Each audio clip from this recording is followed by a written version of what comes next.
볼턴은 냉전은 아직 끝나지 않았다. 우리에게 새로운 적이 등장을 했다. 그 중에 하나가 중국이라는 강력한 1대1로를 추진하고 있는 나라, 중국. 그리고 여전히 권위주의적이고 독재인 북한과 이란이다. 이런 생각은 트럼프도 볼턴도 같은 생각이에요. 그렇다면 여러분이 생각할 때 냉전은 정말 1990년에 이미 끝났습니까? 저는 오늘 이 시간을 통해서는 이 질문을 한국 사람들에게 해야 된다고 생각을 합니다. 지금 우리가 선거 부정 문제 얘기를 하고요. 아니면은 지금 현 정권이 주사파 정권이고 상당히 공산주의적인 그런 정책을 하고 있다고 생각을 하면서 굉장히 고통을 느끼고 있는 사람들이 많거든요. 그런데 여러분 생각하실 때 이런 상황이 밑도 끝도 없이 왔다고 생각하십니까? 저희는 오늘 볼턴과 트럼프 얘기를 시작을 했지만 이것이 결국은 한반도 문제라는 것을 절대로 잊어서는 안 된다고 생각을 합니다. 그 한반도 문제와 연관시키기 위한 질문이, 첫 번째 질문이 냉전은 끝났는가입니다. 여러분 한번 생각해 보십시오.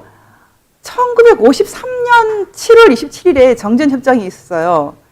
1953년 7월 27일 이후에 태어나신 분들은 적어도 국제법적으로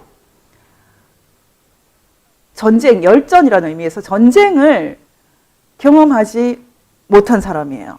물론 국지적인 이런 충돌은 있었지만 북한하고 어쨌든 전쟁이라고 부를 만한 상황이 1953년부터 2020년까지 68년 동안 일어나지 않았어요. 그러면 지금 한국에 심하게 말하면 한반도의 나라, 국가가 생기고 나서 거의 처음이라고 해도 될 정도로 전쟁이 없는 약 70년을 보내는 세대.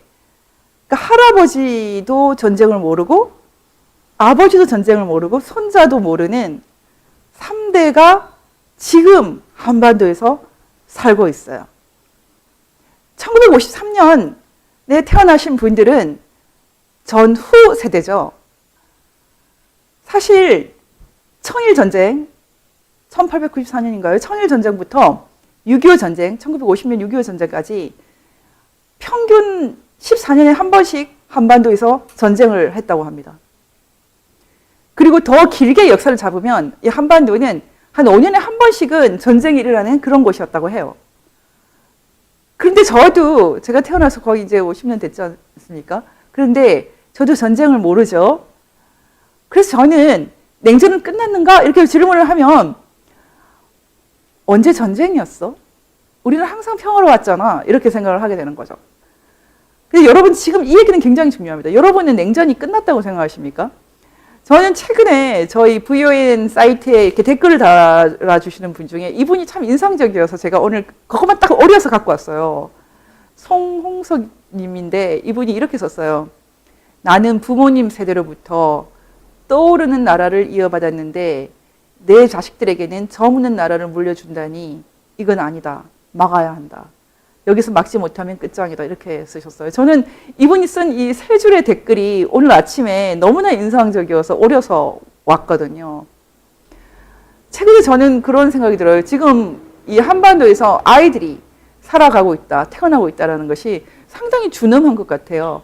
지금 68세, 69세 되신 분들은 전쟁을 모르는 분들이고 그 아들과 손주까지 전쟁을 모르는데 과연 이제 70평생 전쟁 없는 가장 평화로운 나라를 사신 분들이 그 손주들도 평화롭게 나처럼 70년을 평화롭게 살 것이다. 이런 것을 보장해 줄 수 있을까요?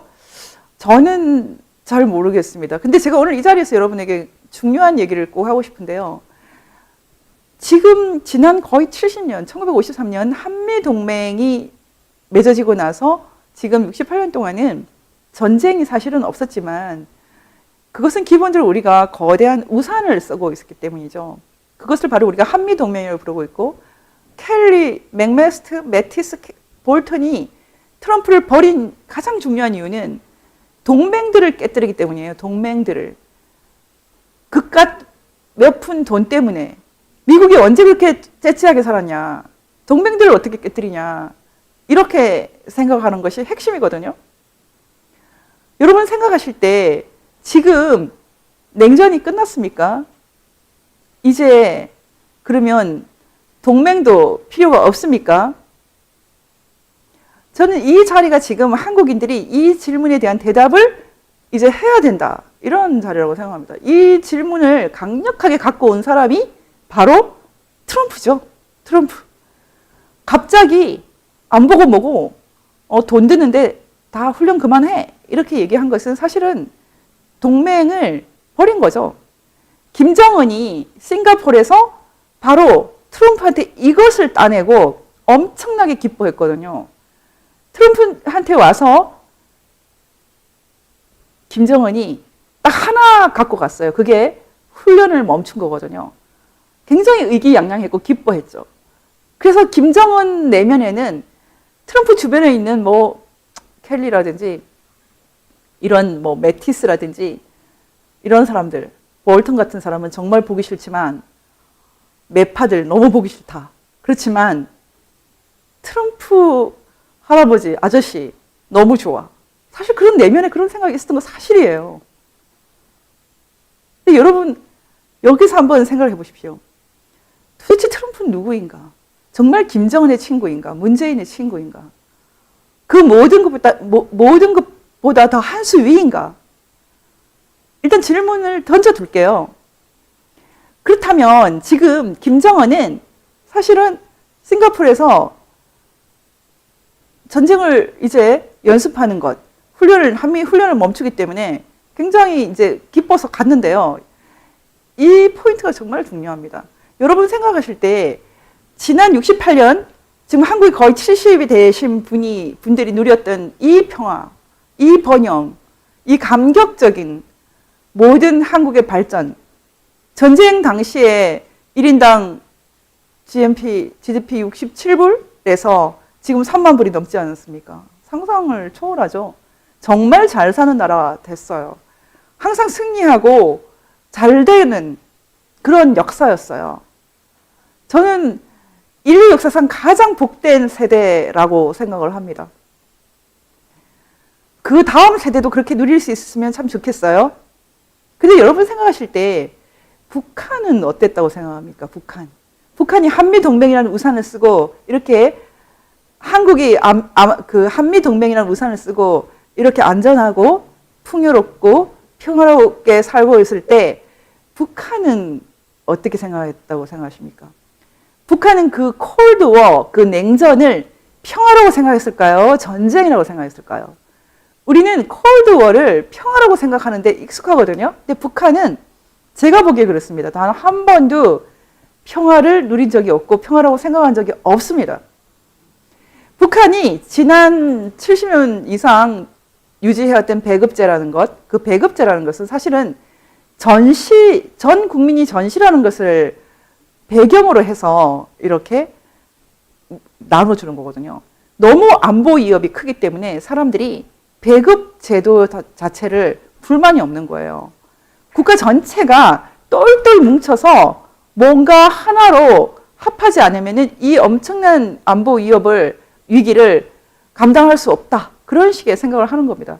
그래서 사령관 개념으로 김일성을 생각하고 나중에는 거의 신으로 만들었죠. 수령으로 만들고 1974년 김정일이 후계자가 되고 나서는 이제 신들의 나라가 됐거든요. 북한은 일종의 신정체제를 만들어서 계속 전쟁을 수행하는 그런 나라였어요. 자기들 나름대로는 그것을 성전이라고 생각을 하거든요. 모든 것이 군대예요. 그래서 북한에 대해서 어떤 그 유럽의 동독의 이 관리가 병영 국가다 이렇게 표현을 했거든요. 병영 국가. 그리고 북한 정치범 수용소라는 것도 사실은 일종의 탈영병, 이탈병을 따로 수용하는 군대 같은 그런 개념으로 설정되어 있어요. 그래서 정치범 수용소는 수용소다 이렇게 말하는 사람이 없고 기본적으로는 군대 이름 2915, 요덕은 2915죠. 이런 식으로 명칭을 할 정도로 모든 시스템이 군대거든요. 말하자면 북한은 지난 1953년 이후 그 이전도 마찬가지지만 계속 전쟁을 하고 있는 것입니다. 냉전이라는 개념도 모를 것입니다. 모두 전쟁을 해요. 어떻게 보면은 북한 그 남자들은 대부분 다 10년 이상 이렇게 군대를 가게 돼 있지 않습니까? 그래서 북한에서 오신 분들을 봐도 기본적으로 군인들 같이 보일 정도예요. 그래서 저는 그래서 북한 사람들이 훨씬 더 우리보다 씩씩하다 이런 말도 잘 하거든요. 군사훈련을 받은 사람 이런 느낌이 굉장히 강하거든요. 정신 상태도 그렇고. 북한은 계속 전쟁을 했고 우리는 전쟁을 하지 않았어요. 이런 현상에 대해서 여러분이 지금부터는 깊이 생각을 해야 됩니다. 깊이. 지금 이 생각을 깊이 하지 않기 때문에 한국이 엉망이 된 거거든요. 저는 가끔 저희한테 찾아오시는 분들이 이런 한탄을 하는 경우가 있어요. 우리 집 애들은 문빠야. 우리 집 애들은 나를 반대해. 태극기 부대를 경멸해. 이런 얘기를 하시는 분들이 있어요. 그러면 저는 가끔 속으로 그냥 여기 오지 마시고 집에 가서 애들 교육이나 다시 시키세요. 이런 말이 막 튀어나올 뻔해요. 저는 사실 까칠한 사람이라 가끔씩은 그런 말을 할 것 같이 거의 그 정도 수준까지 오거든요. 애들 공부시켜야죠. 애들 공부시켜야 돼요. 똑바로 해야 됩니다.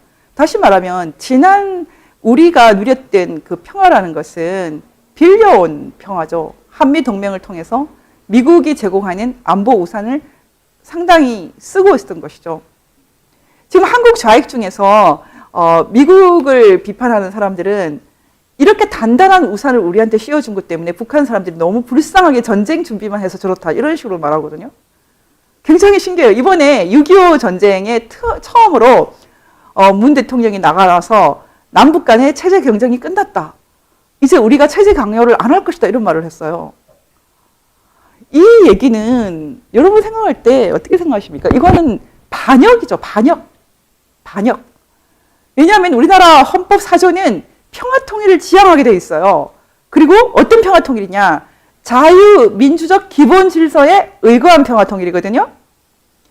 이제 우리가 자유민주주의를 북한에 확산시키겠다는 건국 이래 1948년 이래 72년째 강력하게 헌법을 통해서 꾸고 있는 꿈을 버리는 거죠.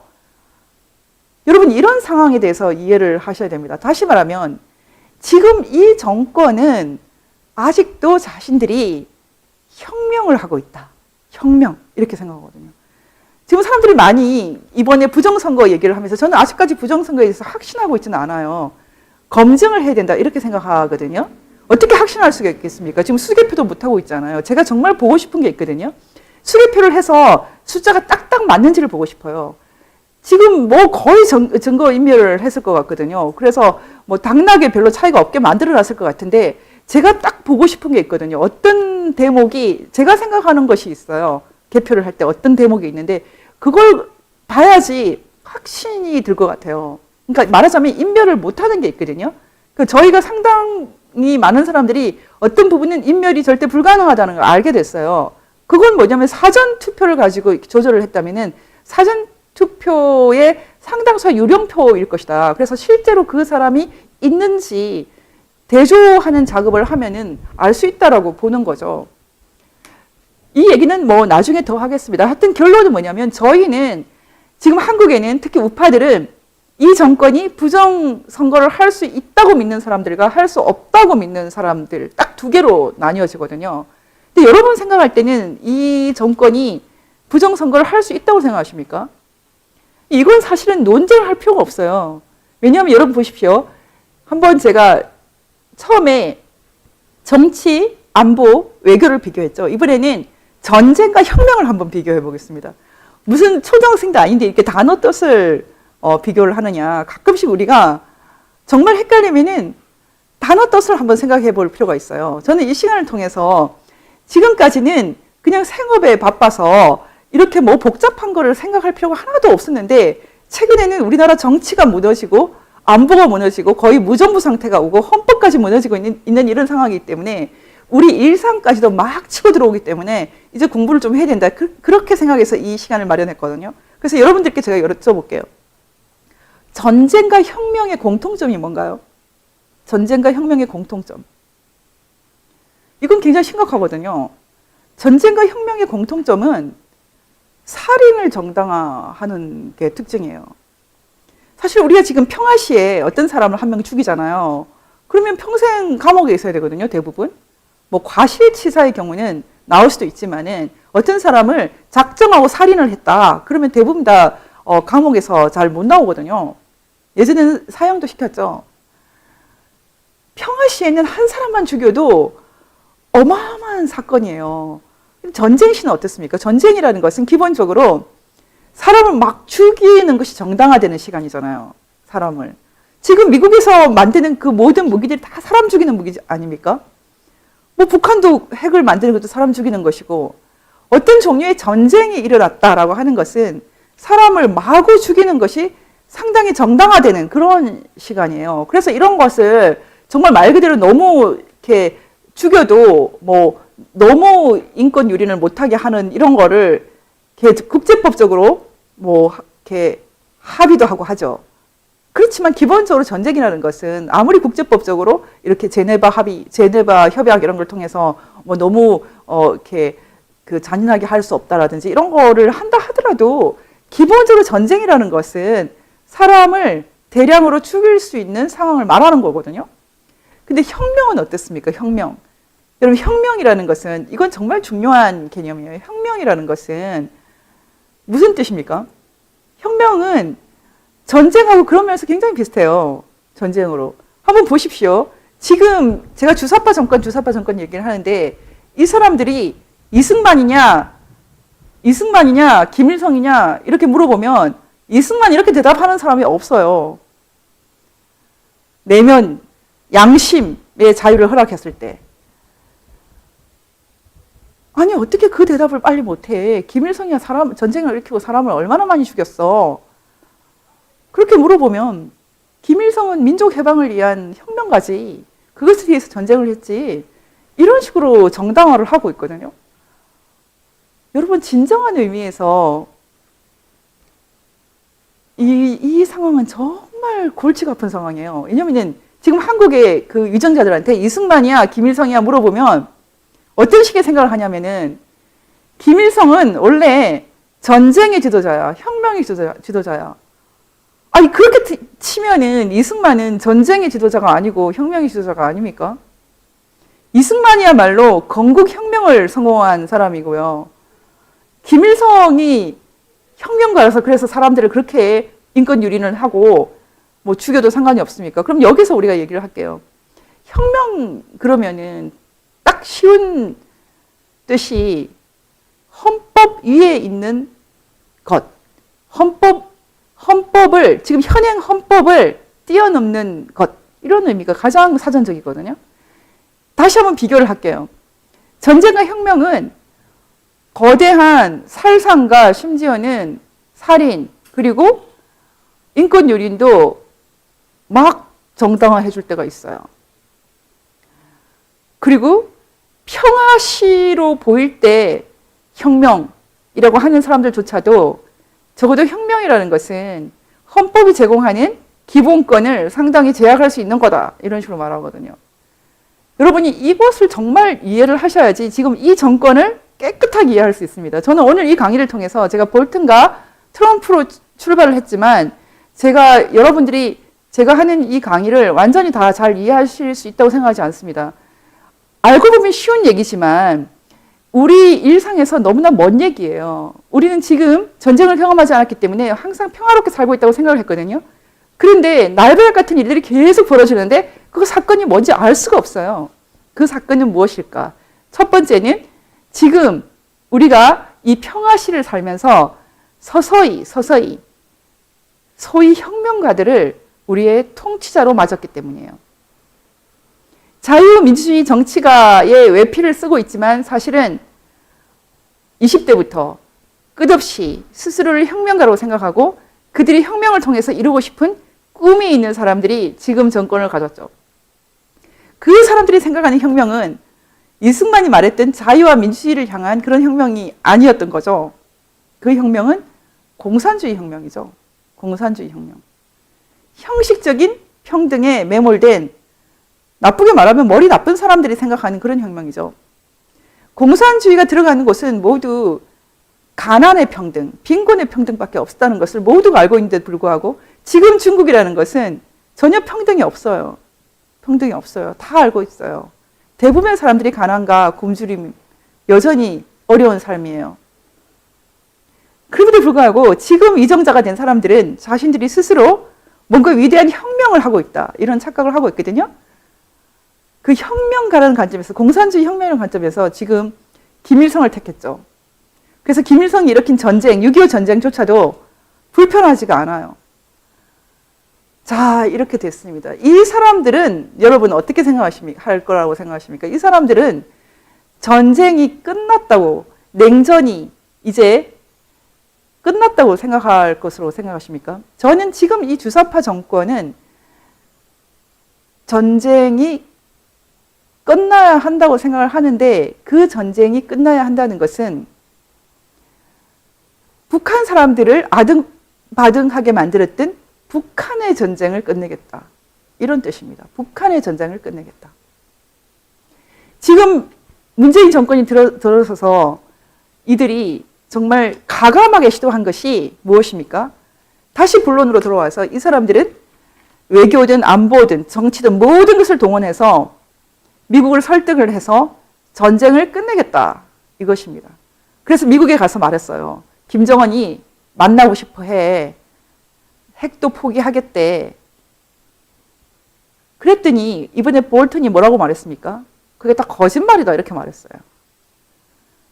대한민국에서 우리를, 김정은도 속이고 우리를 속인 거다. 확인해 봤더니 니네가 먼저 말했다더라.